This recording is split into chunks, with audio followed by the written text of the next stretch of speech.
La CGT lyonnais en première ligne, une déclaration syndicale historique réaffirme l'antifascisme comme pilier identitaire face à une extrême droite renforcée.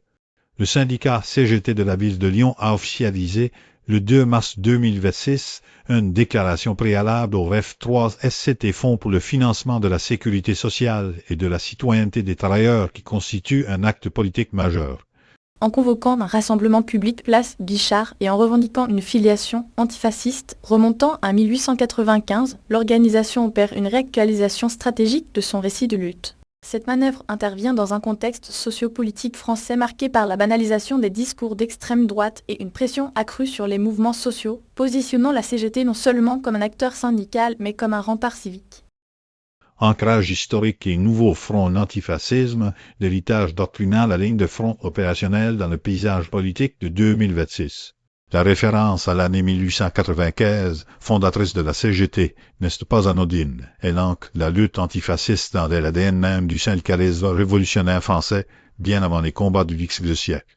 Cette réinscription, dans la longue durée, sert de légitimation face à d'éventuelles accusations d'opportunisme politique. Le choix du F3SCT comme cadre formel de la déclaration est tout aussi stratégique. Ce dispositif, interface entre le monde du travail et la protection sociale, est détourné de sa fonction technique pour devenir une tribune d'engagement citoyen. Cela traduit une volonté de fusionner les luttes sociales et démocratiques dans un front uni, répondant à la porosité croissante entre sphère économique et sphère politique sous l'influence des idées d'extrême droite.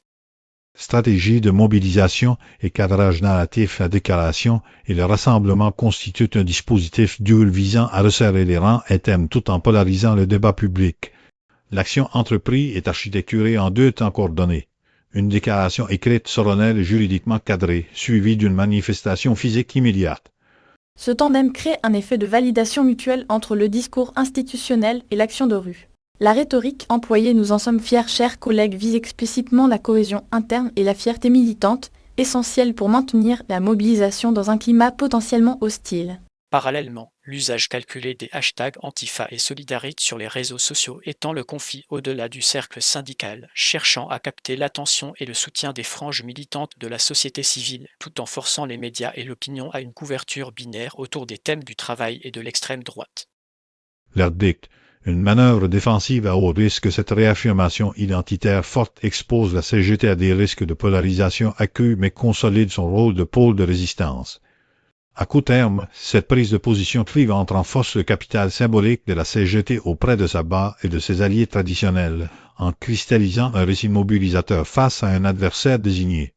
Cependant, elle comporte des risques stratégiques substantiels. Elle pourrait faciliter la diabolisation du syndicat par ses opposants politiques, être instrumentalisée pour l'assimiler à une simple force politique et potentiellement aliéner une partie des salariés en recherche de neutralité syndicale.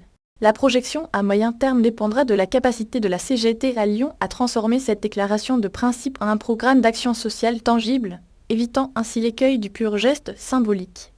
Le succès se mesurera à sa faculté à incarner une solidarité concrète, élargissant sa coalition au-delà du noyau militant pour contrer l'influence de l'extrême droite sur le terrain matériel des conditions de travail.